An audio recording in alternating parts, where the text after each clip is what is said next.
Rahim, my name is Ishaan Ahmed. अस्सलाम वालेकुम students. Conceptual physics में एक नए लेक्चर के साथ हम अपना पार्ट 3 स्टार्ट करेंगे। बिफोर गोइंग टू पार्ट 3 हमने इससे पहले पार्ट 1 और पार्ट 2 मैंने जो वीडियो आपको अपलोड की थी, यकीनन आपने उसको देखा होगा। उसको देखने के बाद ही आप पार्ट नंबर 3 को मैं सजेस्ट करूँगा देखें, ताकि आपको proper understanding through out the chapter, जो हमारा चैप्टर का नाम है करंट इलेक्ट्रिसिटी, इसकी अंडरस्टैंडिंग आए। ओके, पार्ट नंबर 3 से पहले मैं थोड़ा सा रिव्यू बता दूं कि अगर पार्ट नंबर 2 में आपने देखा हो कि हमने बात की थी कि inside the conductor we have free electrons. Free electrons जो हैं ये कोलाइड करते हैं विद द मेटालिक एटम्स, और ये कोलिजन जो है हमने डिस्कस किया था। ठीक है, तो इसी कोलिजन को लेते हुए हमारे पास एक लॉ आ रहा है जो बहुत ही इंपॉर्टेंट है। आसान सा लॉ है, आपने मैट्रिक ग्रेड के अंदर या 10 ग्रेड के अंदर स्टडी किया होगा, बट इसकी एलोब्रेशन जो सेकेंडरी लेवल पे हम कर रहे होते हैं या कॉलेज लेवल पे पढ़ रहे होते हैं, ये ज़रा सी हमें आगे डिस्कस करना है कि इसका कॉन्सेप्ट मज़ीद आगे जो है, जो 10 ग्रेड में आपने स्टडी नहीं किया, वो हम यहाँ पर डिस्कस करेंगे। लॉ तो सिंपल जो आपने जैसे पढ़ा था वैसा ही है, लेकिन इसकी जो हाईलाइटेड टर्म्स हैं, जो ब्लैंक्स में या एमसीक्यूज़ में आती हैं, वो हमें डिस्कस करना है। इसलिए पहले मैं आपको ओहम्स लॉ बताऊँगा। हमारे टॉपिक का नाम ओहम्स लॉ है, और ओहम्स लॉ के रिस्पेक्ट से ही हमारे पास एक रेजिस्टेंस, हम एक टर्म डिफाइन करते हैं, इसके डिफरेंट नाम है फिजिक्स के अंदर, वो भी डिस्कस करेंगे। तो शुरू करते हैं अपना लेक्चर। ओहम्स लॉ से मैं स्टार्ट करूंगा और फिर हम आगे लिंक बनाएंगे। ओके, तो लुक एट द बोर्ड। हमारे पास यहाँ पर कॉन्सेप्ट आ रहा है ओहम्स लॉ का। ठीक है, ओहम्स लॉ का मैंने यहाँ पर स्टेटमेंट नहीं दिया है, बट इसका जो मैथमेटिकल व्यू है, रिलेशन है, वो मैं आपको सवाली बताता हूँ, एक्सप्लेन करता हूँ कि यहाँ पर मैंने डिफाइन किया है I is directly proportional to V। Do you know that the term is called directly proportional. तो I और V का डायरेक्टली प्रोपोर्शनल का मतलब ये हुआ कि हमारे पास I शो करते हैं करंट को, V शो करते हैं पोटेंशियल डिफरेंस या वोल्टेज, जो कि हम बैटरी के रिस्पेक्ट से अप्लाई करते हैं। तो ये सिंपल सा लॉ, इसकी जो स्टेटमेंट है वो ये कह रही होती है कि द करंट या the electric current is directly proportional to the amount of voltage applied, ठीक है, ऑन द कंडक्टर। कंडक्टर के दो पॉइंट्स होते हैं। अगर आप किसी बैटरी के टर्मिनल्स को प्लस और माइनस को वायर से अटैचमेंट करें और उसमें से एक ख़ास सर्टेन वोल्टेज को पास आउट करें, तो कुछ ना कुछ वोल्टेज पर हमारे पास क्या है, करंट क्या है, पास होगा। फिर ये लॉ ये कहता है कि जितना ज़्यादा वोल्टेज होगा उतना ज़्यादा अमाउंट ऑफ करंट फ्लो करेगा, लेस वोल्टेज की बैटरी होगी तो कम अमाउंट फ्लो करेगा। इन सारी बातों में ओहम्स लॉ याद रखें कि मैंने यहाँ टर्म लिखी है जो कि बड़ी इंपॉर्टेंट है। जब स्टेटमेंट कर रहे हो तो ये ज़रूर लिखें, provided physical conditions are not change.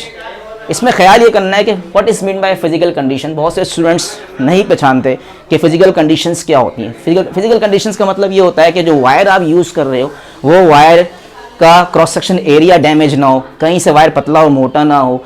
ठीक है, एक particular length of the wire पे हम काम करेंगे और ओहम्स लॉ को डिस्कस करेंगे। इसके अलावा सबसे इंपॉर्टेंट टर्म कि फिजिकल कंडीशंस का मतलब ये होता है कि आपका इन्वायरमेंटल टेम्परेचर या इन्वायरमेंट सराउंडिंग टेम्परेचर चेंज नहीं होना चाहिए। जहाँ टेम्परेचर चेंज होगा वहाँ पर I और V आपस में डायरेक्टली प्रोपोर्शनल नहीं माने जाएंगे, या इसके पीछे कोई कॉन्सेप्ट है कि क्यों नहीं होंगे, इस पर हम बात करेंगे। तो ओहम्स लॉ वैसे बहुत सिंपल है, लेकिन इसकी एक्सप्लेनेशन को मैं डील करूँगा अपनी इस वीडियो में, जो कि आप अभी सुनते रहें। अच्छा, तो हम यहाँ बात कर रहे हैं कि I और V आपस में डायरेक्टली प्रोपोर्शनल हैं। ठीक है, provide the physical condition are not change, यानी टेम्परेचर चेंज नहीं होना चाहिए। सराउंडिंग टेम्परेचर जब तक फिक्स रहेगा हमारे पास I और V आपस में डायरेक्टली प्रोपोर्शनल हैं। इसको हम कहते हैं वी ओबेड ओहम्स लॉ। ठीक है, उसके बाद इसको जैसे ड्राइव करते हैं तो I इज इक्वल टू के वी। यहाँ पर K हमारे पास जो आ रहा है दैट इज कांस्टेंट। K का मतलब है यहाँ पे conductance of the conductor and it is reciprocal of resistance. तो यहाँ पर ये हम K इन्वॉल्व करते हैं, फिर इसमें मजीद सॉल्व करेंगे तो यहाँ पर क्या है, I इक्वल टू के वी है। और K को मजीद अगर हम आगे बताएं तो देखें यहाँ पर लिखा हुआ है मैंने K is equal to 1/R। आप जानते हैं रेजिस्टेंस जो है इसको हम शो करते हैं ओहम से। ये सिंबल हम यूज़ करते हैं, इसको ओमेगा कहते हैं। छोटे छोटे सिंबल्स आपके कभी एमसीक्यूज़ में हाईलाइट हो जाते हैं, इनको जानें और इनके नाम याद रखें। ठीक है, तो ये सारी बातें यहाँ पर लेक्चर में नज़र आ रही हैं आपको। फिर मैंने कहा कि रेजिस्टेंस का जो बड़ा सिंबल है, इलेक्ट्रॉनिक सिंबल या इलेक्ट्रिकल सिंबल हम देते हैं, तो हमारे पास जो है रेजिस्टेंस का ये सिंबल है, जब हम ये इस तरह टीथ लाइक सिंबल बनाते हैं तो ये रेजिस्टेंस होता है। और रेजिस्टेंस भी हमारे पास क्या है, उसके भी दो टर्मिनल्स हैं, इसको पॉइंट A कह दूंगा, इसको पॉइंट B। तो A और B के दरमियान कोई रेजिस्टेंस अगर हम अप्लाई करते हैं सर्किट में, तो वो भी वायर के दो एंड पॉइंट्स ही होते हैं। या रेजिस्टेंस किसी भी वायर की है तो उसके दो एंड पॉइंट है, तो यहाँ पर कुछ ना कुछ वोल्टेज ड्रॉप भी होता है, वोल्टेज अप्लाई होता है। वह हमेशा वायर्स के जब आप दो टर्मिनल्स किसी डिवाइस के भी लोगे तो वहाँ पर कोई वोल्टेज ड्रॉप की बात की जाती है। बार इसमें हम इंशाल्लाह सर्किट डायग्राम की तरफ आएंगे तो इसको देखेंगे कि रेजिस्टेंस में वोल्टेज ड्रॉप कैसे स्टडी करते हैं, ये भी एक अलग कॉन्सेप्ट है, बट हमें अभी ओम्स लॉ को डिस्कस कर रहे हैं। और रेजिस्टेंस का सिंबल फिलहाल आप याद रखो, ठीक है। तो यहाँ पर ये के जो है इसको के क्या रेसिप्रोकल ऑफ रेजिस्टेंस है। अगर मैं के की वैल्यू को यहाँ पुट अप करता हूँ तो ये 1/r आएगा, r को मैं उधर ले जाऊँगा तो v = IR। ये वो मैथमेटिकल फॉर्म है जो अटेंड करते हैं ओम्स लॉ में। और यहाँ पर अगर के का यूनिट निकालना चाहो तो आप देखें 1/r है तो r ओहम में है, तो ओहम को ऊपर ले जाएं तो ओहम इनवर्स या ओहम की पावर -1 डिस्कस करेंगे इसको। तो के और याद रखें के और r हमारे पास क्या इन्वर्सली हैं। जो रेजिस्टेंस ओहम का है उसका उल्टा यूनिट क्या है, ओहम इनवर्स क्या है, के कहलाता है कंडक्टेंस ऑफ द कंडक्टर। इसका कॉन्सेप्ट ये है कि व्हाट इज कंडक्टेंस। कंडक्टेंस का मतलब ये होता है कि how much electron can be pass through a conductor, किसी वायर से किस हद तक इलेक्ट्रॉन पास हो सकते हैं, ठीक है, उसमें कितना अच्छा कंडक्टेंस है। जैसे आपको मैंने पिछली क्लास में बताया था कि हर कंडक्टर की अपनी अपनी रेजिस्टेंस होती है एट अ फिक्स टेम्परेचर। तो यही मैंने यहाँ लिखा, रेजिस्टेंस क्या है, कांस्टेंट टर्म है, उस वक्त तक कांस्टेंट है, याद रखो जब तक टेम्परेचर फिक्स है। जहाँ टेम्परेचर सराउंडिंग का चेंज होगा वहाँ वायर हीट अप होगा और रेजिस्टेंस एक ही वायर की तब्दील हो जाएगी। इसलिए रेजिस्टेंस जब तक कांस्टेंट है एक फिक्स टेम्परेचर पर होगी वो, और उस वक्त तक ओहम्स लॉ सेटिस्फाई होगा। सेटिस्फाई का मतलब होता है I और V आपस में डायरेक्टली हैं, ठीक है। इसी को मैंने डायग्राम से शो किया है, ठीक है, कि हमारे पास अगर आप देखें, थोड़ा फोकस करें यहाँ पर कैमरे को, तो यहाँ पर दो तरह के ग्राफ्स ओम्स लॉ में बनाए जाते हैं, ठीक है। बाकी डायग्राम्स में मैं उसकी तरफ मूव करूँगा, लेकिन पहले आप थोड़ा सा ग्राफ की तरफ देखें कि ओम्स लॉ अगर मैं कहता हूँ ओबेड है या नॉट ओबेड है। ओम्स लॉ उस वक्त ओबेड होगा जब I और V आपस में क्या है, डायरेक्टली प्रोपोर्शनल है। और दूसरी बात यहाँ पर याद रखें कि I और V अगर डायरेक्टली हैं तो R हमारे पास क्या है, कांस्टेंट है। तो यहाँ चाहें तो लिख सकते हैं कि R हमारे पास क्या हो गया, दैट इज कांस्टेंट। और कांस्टेंट अगर मैं कह रहा हूँ तो इसकी वजह ये है कि एक फिक्स टेम्परेचर में, जो मैंने पहले कहा, तो यहाँ ग्राफ में आप इसको एलोबरेट करने के लिए सकते हैं कि fixed at fix temperature, that is eight fix T for temperature हो गया।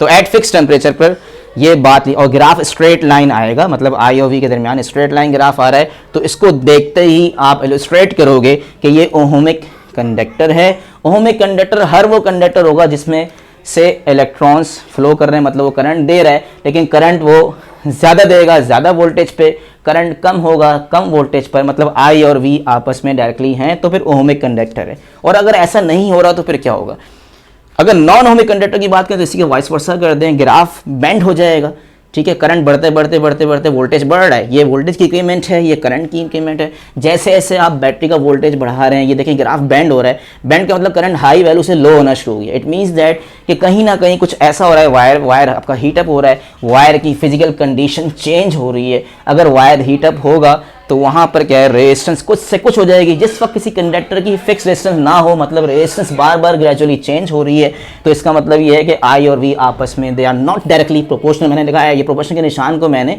इस तरह कट डाउन कर दिया, मीन्स कि पहले I और V प्रोपोर्शनल थे, डायरेक्टली प्रोपोर्शनल थे। अब क्या है, वोल्टेज बढ़ रहा है लेकिन करंट उस रेट से नहीं बढ़ रहा जिस रेशो से बढ़ना चाहिए था, तो दे आर नॉट डायरेक्टली का मतलब मैंने इस तरह से निशान बना के ये याद दिलाने के लिए इसको कट कर दिया, मतलब they are not directly proportional. जिस वक्त I और V आपस में डायरेक्टली प्रोपोर्शनल नहीं है किसी भी कंडक्टर में, कुछ ऐसा आपने किया कि वायर हीटअप होना शुरू हो गया, टेम्परेचर वायर का चेंज हो रहा है, तो I और V फॉलो करेंगे non ohmic conductor. Non ohmic का मतलब ओम्स लॉ को सेटिस्फाई नहीं हो रहा। यहाँ पर ओम्स लॉ सेटिस्फाई है, यहाँ पर ओम्स लॉ सेटिस्फाई नहीं है। ये बड़ा इंपॉर्टेंट पॉइंट है जो कि अक्सर ग्राफ को इलस्ट्रेट करने के लिए क्वेश्चंस में पूछ लेते हैं कि explain the concept of ohmic conductor and non ohmic conductor. तो ये डायग्राम आप इसको बना लें, इसमें मैंने कुछ पॉइंट्स भी बना दिए हैं कि हमारे पास डिफरेंट वैल्यूज़ होती हैं वोल्टेज करंट की, ठीक है। ये पहला वाला पॉइंट है, वोल्टेज बढ़ रहा है, करंट बढ़ रहा है, इस तरह पॉइंट, ये ग्राफ क्या है, स्ट्रेट लाइन जा रहा है क्योंकि I और V आपस में डायरेक्टली हैं। तो ये दो तीन पॉइंट्स मैंने ब्लैक स्पॉट में ड्रॉ किए हैं, इस तरह यहाँ भी ड्रॉ किए हैं। तो मतलब करंट और वोल्टेज की डिफरेंट ऑर्डर पेयर्स हैं, उसमें हम ग्राफ बनाते हैं, ये ट्रेसिंग हमारे पास आ रही होती है, ठीक है। तो यहाँ तक हमारे पास ये हमने कंप्लीट कर लिया। उसके बाद हम बात कर रहे थे रेजिस्टेंस की, जो कि हमारा मेन कॉन्सेप्ट था इस पार्ट 3 में। तो इसको हम जल्दी से देख लेते हैं कि रेजिस्टेंस हमने जब डिफाइन की with the help of Ohm's law, तो अब आप यहाँ पर ये देखें कि रेजिस्टेंस के डिफरेंट नाम आपको पढ़ने मिलेंगे। तो इससे आप याद रखें कि नॉर्मली हम कहते हैं इलेक्ट्रिकल रेजिस्टेंस या सिंपल रेजिस्टेंस कह सकते हैं, आर से शो करते हैं, सिंबल मैंने आपको बताया, ओम इसका यूनिट होता है। रेजिस्टेंस को एक और टर्म भी आगे डिस्कस करेंगे, उससे पहले ही मैं आपके कॉन्सेप्ट, बेसिक कॉन्सेप्ट बता दूं कि रेजिस्टेंस का एक और बड़ा अच्छा सा नाम है, दैट्स लोड। लोड या एक और नाम है इलेक्ट्रिक फ्रिक्शन। ठीक है, इस पे थोड़ा सा मैं हाईलाइट करूंगा जो मैं आपको बता चुका हूं, बट इलेक्ट्रिक फ्रिक्शन क्यों कह रहे हैं? देखिए, फ्रिक्शन का मतलब आपने पढ़ा हुआ, मैकेनिक्स के अंदर आप फ्रिक्शन डील करते हैं, और फ्रिक्शन हम डिफाइन करते हैं कि एक ऐसी फोर्स जो मोशन को अपोज करे, यानी if a body is moving in some way, तो उस बॉडी की जो अपनी सर्टेन वेलोसिटी है उसमें कंटिन्यूसली डिक्रीमेंट आ रहा है, तो द फोर्स ऑफ फ्रिक्शन या सिंपल फ्रिक्शन एक ऐसी फोर्स है, the force which oppose the motion of a body, the force which oppose the motion of a body is called friction. तो ये इलेक्ट्रिक फ्रिक्शन है। इसका मतलब है, जो मैंने आपको बताया था लेक्चर नंबर, हमारा जो प्रीवियस लेक्चर था पार्ट 2, उसमें मैंने आपको कंडक्टर बताया था, एक वायर के अंदर मैंने आपको मैग्नीफाइड व्यू दिखाया, उसमें मैं यही तो दिखाना चाह रहा था कि एक इलेक्ट्रॉन ड्रिफ्ट कर रहा है।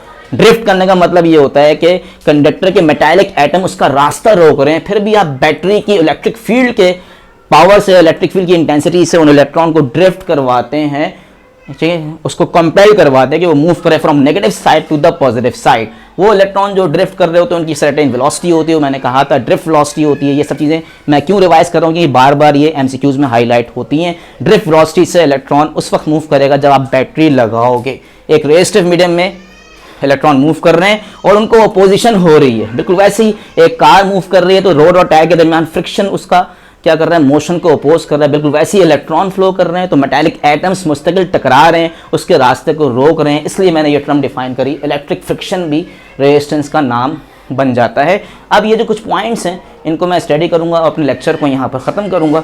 बहुत इंपॉर्टेंट पॉइंट्स हैं, बहुत ज़्यादा इंपॉर्टेंट पॉइंट्स हैं, इसके पीछे बहुत अच्छी डेप्थ है, तो मैं ये पॉइंट पढ़ देता हूँ। इन पॉइंट्स को ज़रा सा आप गौर से सुने तो आपको अंदाज़ा हो जाएगा कि रेजिस्टेंस को हम किस तरह से डिफाइन करते हैं। डेफिनेशन इसकी आसान सी है, opposition offered by the conductor metal wire to the flow of free electrons.